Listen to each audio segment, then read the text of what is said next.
Hello बच्चों, how are you all.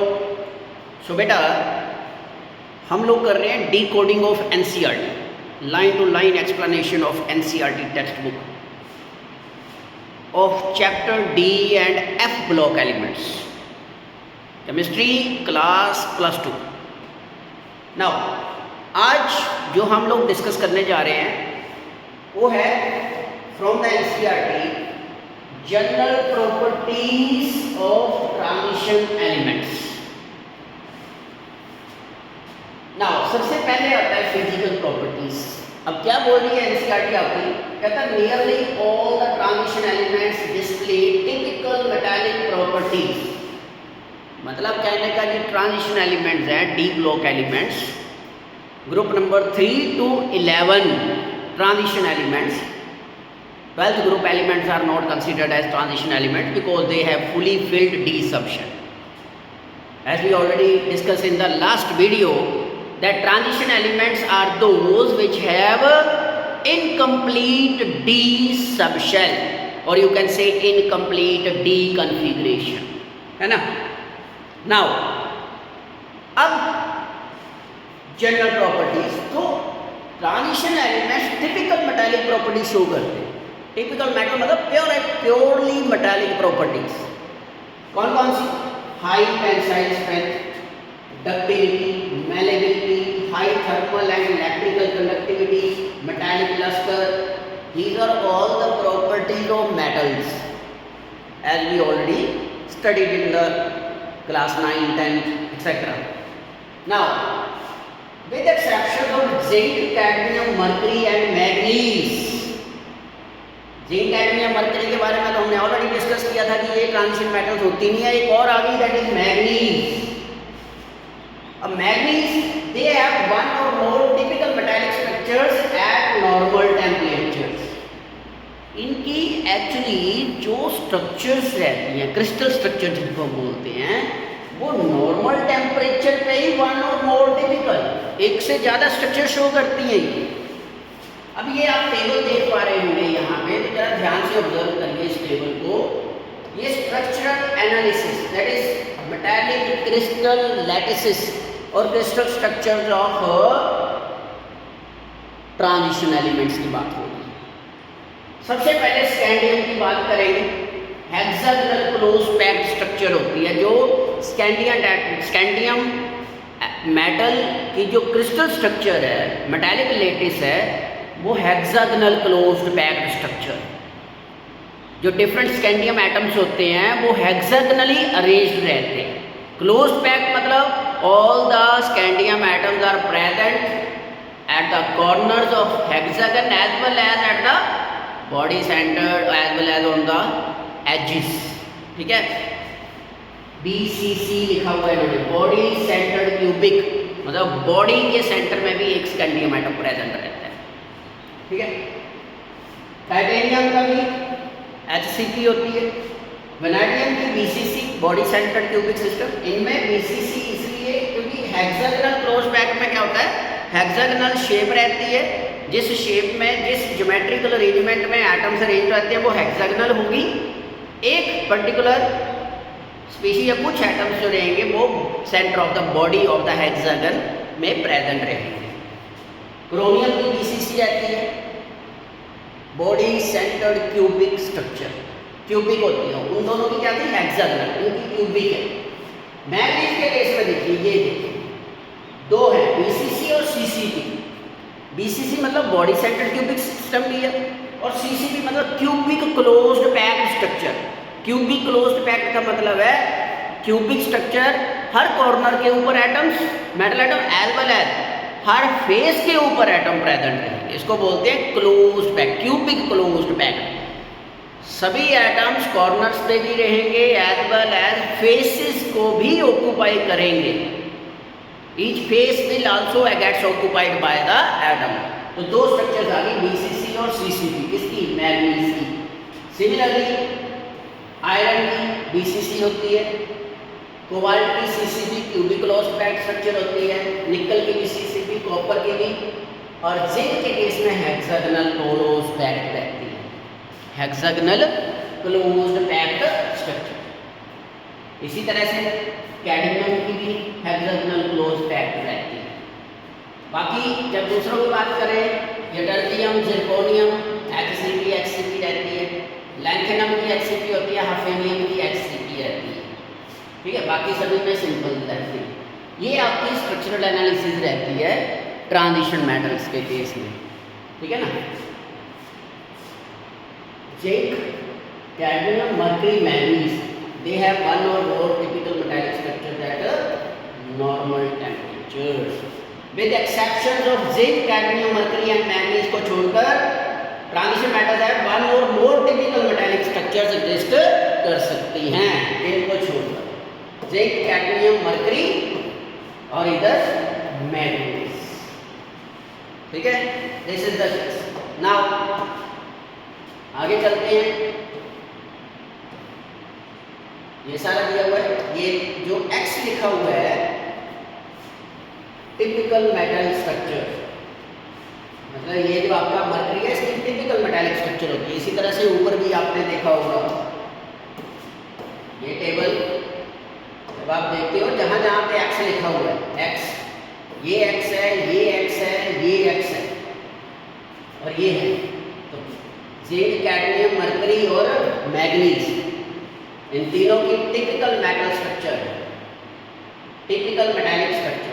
बाकी तो है ही hexagonal close packed, body centred cubic close packed structure, वो तो है ही जैसे। नाउ आगे क्या बोल रहे हैं, अभी वेरिएशन की बात हो रही है मेल्टिंग पॉइंट वगैरह। अब क्योंकि देखो क्यूबिक क्लोज पैक्ड स्ट्रक्चर है, ठीक है, चाहे वो बॉडी सेंटर्ड है, चाहे HCP है, कोई सी भी है, हेक्सागोनल क्लोज पैक्ड। नाउ अब The transition metals with the exception of zinc, cadmium, mercury again and again देखने को मिलेगा आपको, क्योंकि zinc, cadmium, mercury group 12 elements है, उनको ट्रांजिशन एलिमेंट्स नहीं बोला जाता। Are very hard and have low volatility. Hard होते हैं क्योंकि क्लोज पैक्ड स्ट्रक्चर्स हैं। लो वोलेटिलिटी मतलब they are least volatile in nature. ठीक है ना। Their melting and boiling points are high, ये हायर मेल्टिंग बॉइलिंग पॉइंट्स होते हैं, देख सकते हो आप।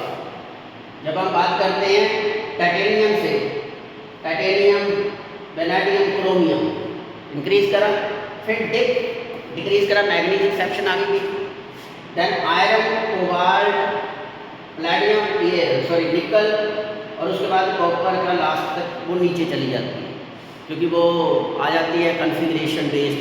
नंबर ऑफ अनपेयर्ड इलेक्ट्रॉन्स क्या हो गए, कम हो गए। ठीक है, मेटालिक बॉन्ड्स वीक हो गए वहाँ पे। मेटालिक बॉन्ड और अनपेयर्ड इलेक्ट्रॉन्स का बहुत क्लोज रिलेशन है। जितने ज़्यादा नंबर ऑफ अनपेयर्ड इलेक्ट्रॉन्स रहेंगे डी सब शेल में, मेटालिक बॉन्ड उतने ज़्यादा स्ट्रॉन्ग रहेंगे। जितने ज़्यादा स्ट्रॉन्ग मेटालिक बॉन्ड होंगे, ये मेल्टिंग बॉइलिंग पॉइंट उतने ऊपर जाएंगे, क्लोज पैक्ड स्ट्रक्चर्स बनेंगे। So depict the melting points of transition metal belonging to 3D, 4D एंड 5D सीरीज, तीनों की ये डिस्क्रिप्शन दी हुई है। ठीक है, the high melting points of these metals, अब ध्यान से देखना यहाँ पे लिखा क्या हुआ है, लोग क्या मेंशन कर रहे हैं। The high melting points of these metals are attributed to the involvement of greater number of electrons from n-1d in addition to the ns electron in the interatomic metallic bonding। आगे ना वही बात कि इनके पीछे का जो बेसिक कॉज है वो है inter electronic participation in metallic bonds, किनकी n-1d और ns की, दोनों की। क्यों? Because there is a small difference between n-1d and ns electrons. n-1d जो पेनल्टीमेट सबशेल है और ns सबशेल, इन दोनों में एनर्जी गैप कम है, तो दोनों पार्टिसिपेट कर रहे हैं बॉन्ड फॉर्मेशन में, मेटालिक बॉन्ड फॉर्मेशन में। n-1d भी कर रहे हैं और ns भी कर रहे हैं। तो जितने ज़्यादा नंबर ऑफ अनपेयर्ड इलेक्ट्रॉन्स होंगे, मेटालिक बॉन्ड उतना ज़्यादा स्ट्रॉन्गर बनेगा। वहाँ पे वही चीज़ ये शो कर रहे हैं यहाँ पे, involvement of greater number of electron from n-1d in addition to the ns electron in the interatomic metallic bonding. कौन सी bonding? Metallic bonds, metallic bonds बनते हैं। आगे क्या बोलना कहता है, in any row the melting point of these metals rise to maximum at d5। हर में ये मैक्सिमम जा रही है D5 कॉन्फ़िगरेशन में, D5, बट यहाँ पे उन्होंने एक्सेप्ट बोल दिया, except for anomalous values Mn and Tc, manganese and technetium है। ये देखिए, ये है मैग्नीज और ये टेक्नीशियम। इन दोनों की जब हम बात करते हैं तो ये लो है, जबकि इनमें D5 कॉन्फ़िगरेशन होती है। फिर भी इनके मेल्टिंग पॉइंट्स अपनी अपनी सीरीज में कंपैरेटिवली कम है and fall regularly as the atomic number increase. उसके बाद फिर नीचे को डिक्रीज कर रहे हैं। They have high enthalpies of atomisation which are shown in this. High enthalpy और आगे वाले जो अभी देखेंगे उसमें है। The maxima at about the middle of each series indicate that 100 electron पर d ऑर्बिटल इज particularly क्या favorable for strong interatomic interaction, particularly favorable, ठीक है ना। ये चीज कहने का मतलब डी इलेक्ट्रॉन पार्टिसिपेट कर रहे हैं वहाँ intermetallic bonding, metallic bond formation. Similarly जब हम बात करते हैं, आगे देखते हैं, तो यहाँ पे आप देख सकते हो इन जनरल, जो मैंने अभी बात की थी, जनरली क्या रहता है, in general the greater the number of valence electron stronger is the resultant bond. जितने ज़्यादा greater the number of valence electrons stronger is the resultant bonding. Since the enthalpy of atomisation is an important factor in determining the standard electron potential of metal. Standard electron potential क्या होता है, इसके बारे में इसी chapter में आगे पढ़ेंगे हम। और इसके अलावा एक और पढ़ेंगे इलेक्ट्रोकेमिस्ट्री, फिजिकल केमिस्ट्री का जो सेकंड चैप्टर है, वहाँ पे भी इलेक्ट्रॉन पोटेंशियल वैल्यूज के बारे में हम डिस्कस करेंगे डिटेल में। Metal with high enthalpy of atomisation, very high boiling point रहेगा, tend to be noble in their reactions. Noble in their reactions मतलब नॉन रिएक्टिव, ठीक है ना। इलेक्ट्रॉन पोटेंशियल वैल्यू के साथ रिलेशन रहता है रिएक्टिविटी का, कैसे करते हैं वो आगे डिस्कस करेंगे। एक तो ये होगी number of valence electrons, resultant bonding, high enthalpy of atomisation. High enthalpy of atomisation मतलब वेरी हाई बॉइलिंग पॉइंट, ये चीज होगी आपकी ना। ये मेन पॉइंट्स होते हैं जो ध्यान रखने होते हैं। एनसीईआरटी की लाइन टू लाइन जितनी ज़्यादा पढ़ोगे आप लोग, ये उतना ही आपको फ्रूटफुल रिजल्ट प्रोवाइड करवाएगा, क्योंकि जो फ्रेमिंग ऑफ क्वेश्चंस होते हैं बोर्ड एग्जामिनेशंस में वो स्ट्रिक्टली एनसीईआरटी से ही होते हैं। Just read the NCERT thoroughly and try to understand the concepts, explore the NCERT statements, line to line statements को एक्सप्लोर आउट करिए, ठीक है। सो ये आपके पास आपका ये टेबल है 4.2, इसमें एंथैल्पीज ऑफ एटमाइजेशन की बात हो रही है। अगर आप ध्यान से देखोगे जरा तो इस केस में हम देख पा रहे हैं, कहता है metal of the second and third series have greater enthalpies of atomisation. Question ऐसे पड़ जाते हैं बेटा, रीजनिंग क्वेश्चन ऐसे उठा लेते हैं बीच में से। अब जैसे ये है, कहता है metal of second and third transition series have greater enthalpies of atomization than the corresponding elements to the first series. आगे लिख देंगे why, comment on the statement, give reason, ठीक है, ऐसे करें। So this is an important factor in accounting for the occurrence of much more frequent metal-metal bonding. इसका मतलब metal-metal bonding क्या है, बहुत ज़्यादा strong रहती है, frequent हो रही है of the heavy transition metals के केस में, of the heavy transition metals। अब ये सीरीज 1 है स्कैंडियम वाली आपकी, ये 3D सीरीज है, ये 4D सीरीज है, ये 5D सीरीज है। जैसे हम लोग सीरीज डाउन द ग्रुप चल रहे हैं, वहाँ पे क्या हो रहा है, ये देखिए एंथैल्पी ऑफ एटमाइजेशन क्या हो रही है, बढ़ रही है, ऊपर को जा रही है, बढ़ रही है। इनकी कम है, इनकी ज़्यादा हो रही है। वैसे सीरीज में नीचे को चल रहे हैं, एंथैल्पी ऑफ एटमाइजेशन ऊपर हो रही है। क्यों, रीजन क्या है, ये देखिए यहाँ पे लिखा हुआ है, क्या लिखा हुआ है, this is an important factor in accounting for the occurrence of much more frequent metal metal bonding in compounds of the heavy transition metal. जो ऊपर वाली heavy metal transition, heavy transition metals हैं, जो सीरीज कौन सी 4D 5D series वाले element, उन cases में जो मेटालिक बॉन्ड्स रहते हैं वो ज़्यादा स्ट्रॉन्ग और ज़्यादा फ्रिक्वेंट रहते हैं, जिसकी वजह से ये एंथैल्पी ऑफ एटमाइजेशन स्ट्रॉन्ग हो रही है, ज़्यादा हो रही है। ठीक है ना, ये रहता है। This is how the basic physical properties enthalpy of atomisation.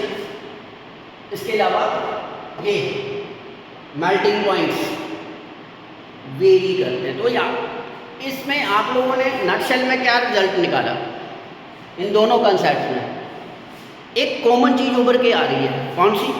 एक तो है 3 dimensional network structure, closed packed structures, और उसके पीछे का भी जो एक कॉज है जो मोस्ट इंपॉर्टेंट रहता है, जो सेकंड फैक्टर हम डिस्कस करें, that is participation of n-1d and ns electrons in metallic bond formation. जितने ज़्यादा इलेक्ट्रॉन्स पार्टिसिपेट करेंगे मेटालिक बॉन्ड फॉर्मेशन में, उतना क्रिस्टलिटी स्ट्रॉन्ग बनेगा और मेल्टिंग पॉइंट भी इंक्रीज करेंगे, और सेकेंडली जो एंथैल्पी ऑफ एटमाइजेशन है ये भी राइज करेंगे। सो इन दिस वीडियो में हम लोगों ने फिजिकल कैरेक्टरिस्टिक्स डिस्कस किए ट्रांजिशन मेटल्स के अकॉर्डिंग टू एनसीईआरटी। ठीक है ना, और यहाँ से जो क्वेश्चंस बनते हैं आपके, यहाँ पे क्वेश्चन भी दिए होंगे, ये जैसे CBSE के आपके 2 क्वेश्चंस बने हुए हैं, यहाँ पे आप देख पा रहे हो। पहला question NCERT based, why do transition element exhibit high enthalpies of atomisation? क्यों रहती है हाई एंथैल्पीज ऑफ एटमाइजेशन? तो रीजन देखिए क्या लिखा हुआ है, because large number of unpaired electron in their atoms, they have stronger interatomic interaction and hence stronger bonding between atoms resulting in higher enthalpy। मतलब कौन से फैक्टर हाईलाइट, देखिए हाईलाइट करिए फैक्टर्स को। सबसे पहला फैक्टर ये large number of unpaired electrons, पहला। दूसरा देखिए इसके रिजल्ट, इसका क्या होता है, लार्ज नंबर ऑफ इलेक्ट्रॉन की वजह से क्या हुआ, second stronger inter-atomic interactions, second factor. तीसरा देखिए 2 हो गए, large number of unpaired electron जिसकी वजह से स्ट्रॉन्ग इंटर-एटॉमिक इंटरेक्शन, इन दोनों की वजह से स्ट्रॉन्ग बॉन्डिंग बिटवीन एटम्स। तो 3 फैक्टर कॉज कर रहे हैं हाई एंथैल्पी ऑफ एटमाइजेशन, लेकिन तीनों का बेस कौन है, large number of unpaired electrons. Is that clear? इस तरह से लाइन टू लाइन एक्सप्लोर करना है, डिकोड करना है हमने एनसीईआरटी के क्वेश्चंस को भी एज वेल एज कंसेप्ट को। ठीक है ना। सिमिलरली ये सेकंड क्वेश्चन कहता है इन सीरीज, जो first transition series 3D series के केस में बोल रहा है scandium to zinc, the enthalpy of atomisation of zinc is the lowest. बड़ा सिंपल से, जिंक की एंथैल्पी ऑफ एटमाइजेशन लोएस्ट है। क्यों लोएस्ट है? फोकस करिए, large number of unpaired electron. क्या जिंक में नंबर ऑफ अनपेयर्ड इलेक्ट्रॉन्स हैं? Answer is no. क्यों? कॉन्फ़िगरेशन है 3p10 4s2। Zinc pseudo noble gas core बोलते हैं इसको। कोई अनपेयर्ड इलेक्ट्रॉन नहीं है। अगर अनपेयर्ड इलेक्ट्रॉन नहीं है तो अल्टीमेटली एंथैल्पी ऑफ एटमाइजेशन क्या हो जाएगी, लो हो जाएगी। So this is about the physical characteristic properties of transition element. Next video में हम लोग डिकोड करेंगे ionisation enthalpy and it's variation को। ओके बेटा, टेक केयर, बाय बाय।